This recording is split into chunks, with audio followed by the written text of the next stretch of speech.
Ukraine యుద్ధాన్ని day 1లోనే ఆపేస్తానని America అధ్యక్షుడు Donald Trump బీరాలు పలికాడు. పుతిన్తో చర్చలు జరుపుతానని తేల్చి చెప్పాడు. పుతిన్ తనకు మంచి మిత్రుడని డంకా బజాయించాడు. బాధ్యతలు చేపట్టి వారం రోజులకు చేరువవుతున్నా ఏమీ చేయలేకపోయాడు. దీంతో ట్రంప్ సహనం కోల్పోతున్నాడు. హాస్యాస్పదమైన యుద్ధాన్ని ఆపుతారా లేదా అంటూ సీరియస్ అవుతున్నాడు.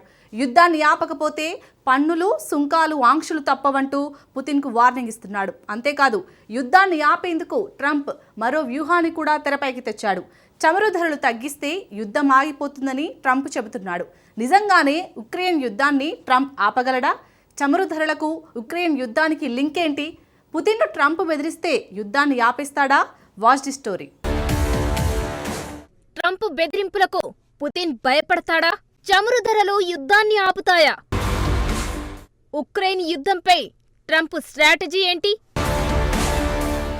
ఉక్రెయిన్, రష్యా మధ్య జరుగుతున్న యుద్ధాన్ని ఆపేయాలని అమెరికా అధ్యక్షుడు డొనాల్డ్ ట్రంప్ ప్రధాన లక్ష్యం.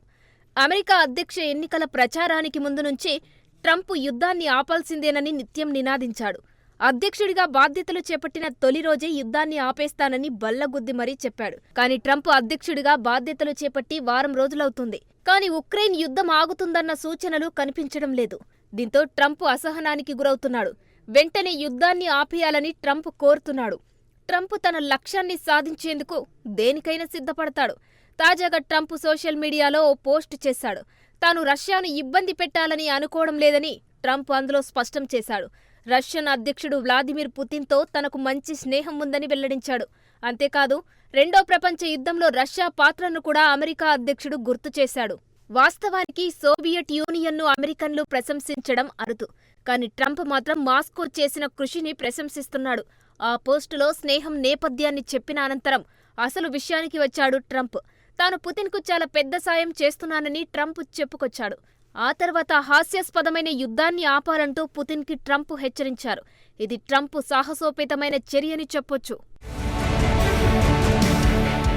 సింపుల్గా చెప్పాలి అంటే పుతిన్ను బెదిరిస్తూనే సాయం చేస్తున్నానని ట్రంప్ చెప్పడం ఇక్కడ అసలు పాయింట్.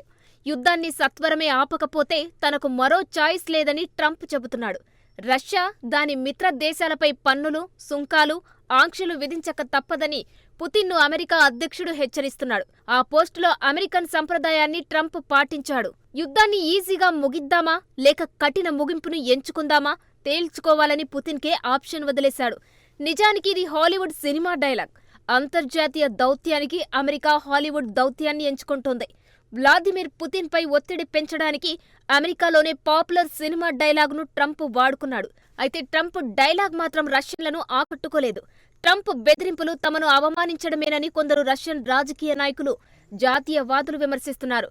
ట్రంప్ అహంకారపూరిత వ్యాఖ్యలు చేశాడంటూ రష్యన్ బ్లాగర్స్ మండిపడుతున్నారు. మాస్కోని ఎవరూ బ్లాక్మెయిల్ చేయలేరంటూ రష్యన్లు తేల్చి చెబుతున్నారు.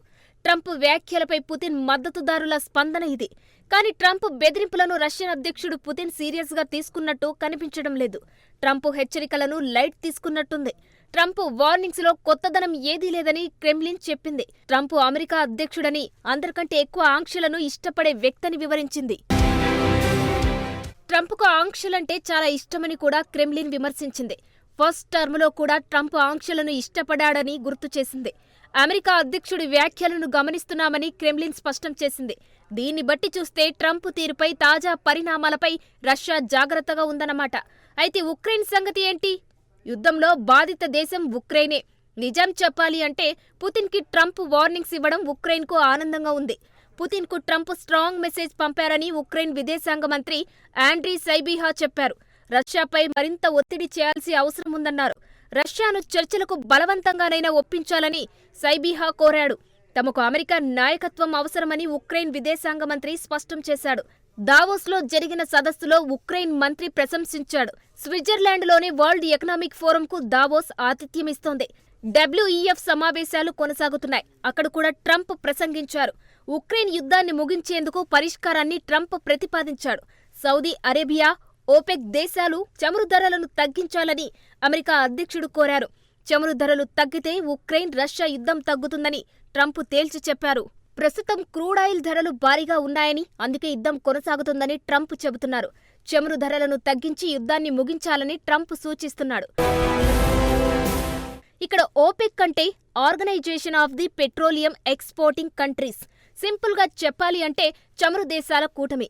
సరఫరాలను తగ్గించి అంతర్జాతీయ చమురు ధరలను ఈ ఓపెక్ నియంత్రిస్తుంది. ఈ ఓపెక్ కూటమిలో రష్యా కూడా సభ్యదేశం. చమురు ధరలను తగ్గించాలని ఓపెక్ను తాను కోరుతున్నట్టు ట్రంప్ చెబుతున్నాడు. ఈ చమురు ధరలకు రష్యా చేస్తున్న యుద్ధానికి సంబంధమేంటి? ఓపెక్ దేశాలు చమురు ధరలను తగ్గిస్తే రష్యన్ చమురుకు తక్కువ డబ్బు వస్తుంది.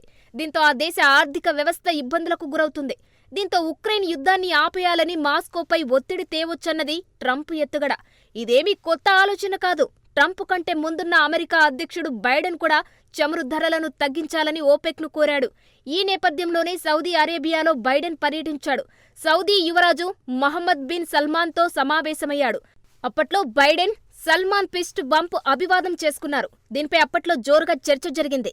జో బైడెన్ ఆగ్రహంగా వ్యవహరించారని అప్పట్లో విమర్శలు వచ్చాయి. అంతకుముందు సల్మాన్ను బైడెన్ తీవ్రంగా విమర్శించాడు. అంతర్జాతీయంగా సల్మాన్ను ఏకాకిని చేస్తామని హామీ ఇచ్చాడు. ఓపెక్ చమురు ధరలు బైడెన్ను ఆందోళనకు గురిచేశాయి. అందుకే చమురు ధరలు తగ్గింపుకై సౌదీ అరేబియాకు బైడెన్ వెళ్లారు. కానీ బైడెన్ తంత్రం పనిచేయలేదు. ఇప్పుడు డొనాల్డ్ ట్రంప్ కూడా అదే రూట్లో వెళ్తున్నాడు. అయితే ట్రంప్ చమురు ధరలను తగ్గించగలడు. ఎందుకంటే సౌదీ యువరాజు సల్మాన్తో ట్రంప్కు సన్నిహిత సంబంధాలు ఉన్నాయి. బహుశా ట్రంప్కు అనుకూలంగా కింగ్ సల్మాన్ నిర్ణయాలు తీసుకునే అవకాశం ఉంది. ట్రంప్ కోరుకున్నట్టు చమురు ధరలు తగ్గించవచ్చు. అయితే ట్రంప్ వేసిన చమురు ధరల తగ్గింపు ఎత్తుగడ పనిచేస్తుందా? నిజంగా చమురు ధరలు తగ్గిస్తే ఉక్రెయిన్ యుద్ధం ముగుస్తుందా? కానీ మాస్కో అలా అనుకోవడం లేదు. ఉక్రెయిన్ రష్యా సంఘర్షణ చమురు ధరలపై ఆధారపడి లేదని క్రెమ్లిన్ వెల్లడించింది. ఈ సంఘర్షణ రష్యన్ జాతీయ భద్రతకు ముప్పును నివారించడానికే మొదలైందని మాస్కో తెలిపింది. రష్యా ఆందోళనలను యూరోపియన్లు, అమెరికన్లు పరిగణలోనికి తీసుకోవాలని క్రెమ్లిన్ కోరింది. అంతే తప్ప యుద్ధం చమురు ధరలకు సంబంధించినది ఏమాత్రం కాదని క్రెమ్లిన్ తేల్చి చెప్పింది.